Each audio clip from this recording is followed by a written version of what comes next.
Morning everyone, welcome back to my channel and welcome back to the new exciting blog. আজকের দিনটা শুরু করছি। আমি এখন রেডি হয়ে গেছি, যাব জিমে। তো অলরেডি লেট হয়ে গেছি, তো চলো জিমে যাওয়া যাক, তারপর ব্লগ কন্টিনিউ করছি। আর বিস্কিট সাথে একটা ডিম সেদ্ধ, ফার্স্ট ডিম টোস্ট আর চা। এটা মায়ের ব্রেকফাস্ট।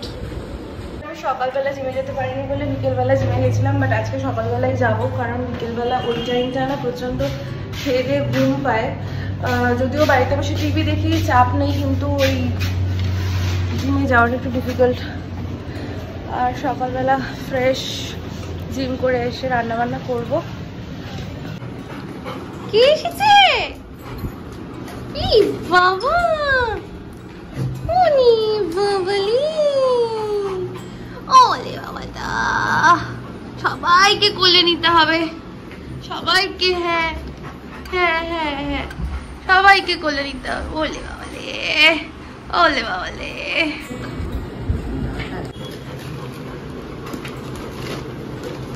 পরে দেখ হচ্ছে কিনা, নালে চেঞ্জ করতে হবে।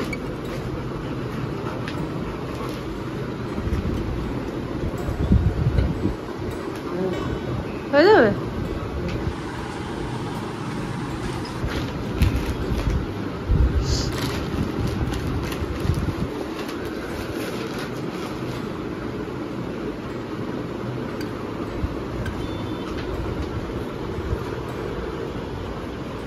এটা ছোট হবে না, না হয়ে যাবে।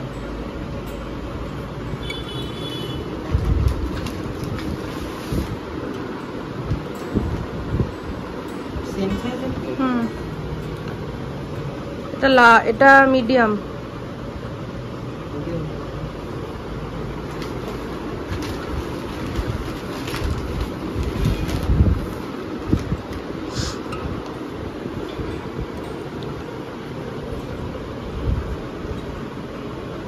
ভালো আছে? হ্যাঁ ভালো আছে। হয়ে গেল রাখির গিফট অ্যাডভান্স। আমি কি পাবো? বড় হয়ে দেবো। বড় হয়ে আর কত বড় হবি? বড় তো গালগুলোর কি, গালে কি হয়েছে? মলম লাগাচ্ছিস না? ওর মধ্যে কি আছে দেখি? ওর মধ্যে মানে ওই আমার টিস্যু বের করে ব্যাগটা নিয়ে ওই ট্রেকিং এ যাবো বলে এই টিস্যু বেশি করে নিয়ে নিয়েছি, লাগে তো ওখানে। হয়ে যাবে, হয়ে যাবে, যথেষ্ট বড়। মামা, বাবার জামা নতুন। মামা, তোমার কি জামা চাই? তোমার কি জামা চাই মা? দেখে দেখ, একটু আদর করে দে ওকে। ওটাকে আদর করে নি। ওলে বাবালে, কত আনন্দ, কত আনন্দ। ওলে বাবা, ওলে বাবা।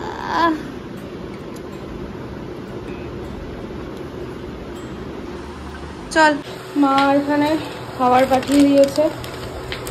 এটা হচ্ছে লুচির চাল, এটা হচ্ছে আজকে দুপুরের লাঞ্চ। এখানে হচ্ছে লুচির খাবার, আর আমি আজকে বানিয়েছি একটু রাইস। এর মধ্যে যায় কিনা, এর মধ্যে আছে না, হতে পারে তাহলে ছেঁড়া চিয়া সিড, সমুর। এটা এরম ভাবে দেখ ঢোকাতে পারিস কিনা।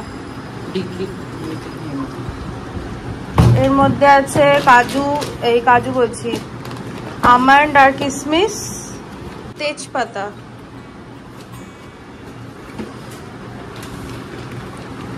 কারণ আমার ঘরে প্রচুর তেজপাতা রয়েছে, এটা পরে নষ্ট হবে, তুমি পাঠিয়ে দিচ্ছ এই বাড়িতে।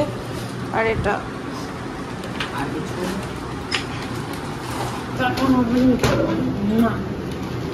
টাটা।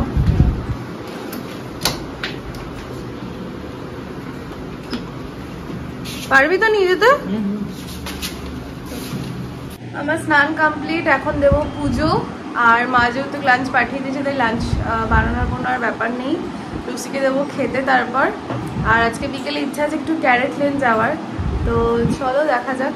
আজকে পাঠিয়েছে আলুর পরোটা, তো একটা আলুর পরোটা, অল্প একটু রাইস, আর এর মধ্যে আছে চিকেন কষা, রাইস, আলু পরোটা হচ্ছে আজকের লাঞ্চ। মায়ের হাতের চিকেন কষা আর গলা ভাত জাস্ট অসাধারণ লাগছে খেতে।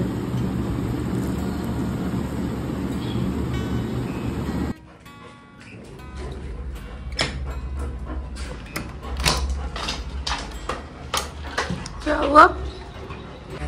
तुम्हारे लिए मॉम क्या भेजा है देखो।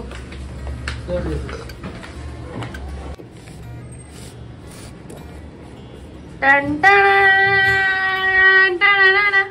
क्या ये आलू पराठा? टन टन क्या आलू पराठा है? हाँ। तो क्या बोले मॉम को बनाने के लिए? तुम क्या देके खाओगे ये?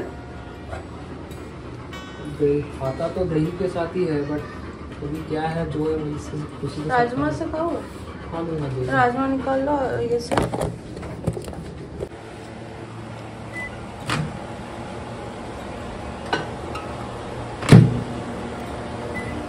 हाँ, यहाँ पे क्यों गिरा पड़ा है? यहाँ पे कहाँ गिरा पड़ा था? वहाँ पे रखा था मैंने। हाँ, मैं वहाँ पे फिर ये किया, उधर रखा। ऐसा कैसे गिर गया वो? लेके जाना होगा। देखिए कैसे पानी पानी।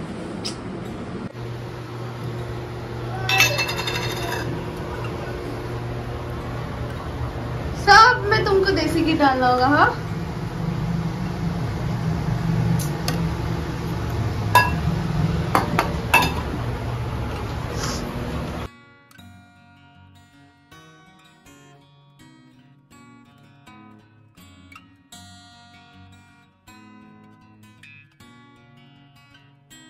দুপুরে মা খাবার পাঠিয়েছিল বলে আমি আর রান্নাবান্না কিছু করিনি, কিন্তু রাত্রের জন্য রান্না করেছিলাম রাজমা। অনেকদিন ধরে রাজমা চাওয়াল খাবে বলছিল, সেটা রাত্রের ডিনারে আমরা খাবো। আর এই যে এখানে আমি যে টি শার্টগুলো ওকে গিফট করেছি সেগুলো ওকে পরে দেখতে বলছিলাম, কিন্তু যেগুলো অর্ডার করেছি সেগুলো সবকটাই ওর সাইজে ছোট হয়েছে, যার কারণে এগুলো আবার রিটার্ন পাঠানো হবে। আর একটা টি শার্টও কিনেছিল, মানে গেঞ্জি টাইপের, যেটা পরেও বলছিল যে ওখানে কি বাচ্চাদের মতন লাগছে, বাট এগুলো ঘরে পরে কমফোর্টেবল অনেকটা, সুতির যেহেতু পিওর, যার জন্য দেখতেও ভালো লাগছিলো। তো আমি বললাম যে না, পরলে ভালোই লাগছে, খারাপ লাগছে না। আর বেশ কিছুদিন ধরে ওই ট্রেকিংয়ে যাব বলে টুকটাক জিনিসপত্র অর্ডার করেছিলাম, তো সেগুলো সব গোছাচ্ছিলাম।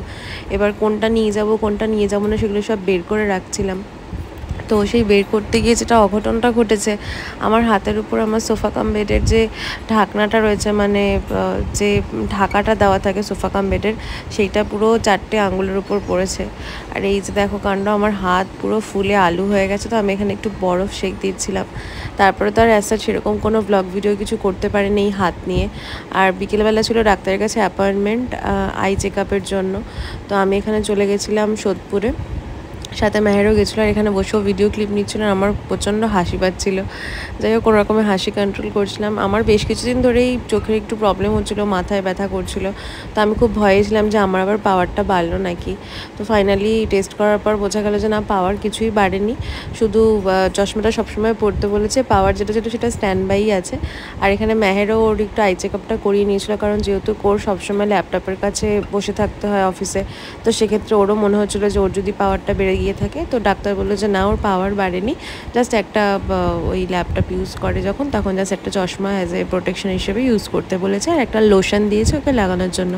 বাকি ওভারঅল আমাদের দুজনেরই যা ছিল তাই আছে। আর এখান থেকে বেরিয়ে আমরা গেছিলাম একটু স্যাফরন ক্যাফেতে। অনেকদিন ধরে ইডলি খেতে ইচ্ছা করছিলো, বাট আমি জানি না কেন এই প্রথমবার আমার স্যাফরনের ইডলি একদম বাজে লেগেছে। মানে দেখে মনে হচ্ছিলো বাসি, ঠান্ডা, কোনো টেস্টই ছিল না। যাই হোক, অর্ডার যখন করেছিলাম খেতে তো হবেই। তো ফাইনালি খেয়ে দিয়ে রাত্রিবেলা বাড়ি ফিরি।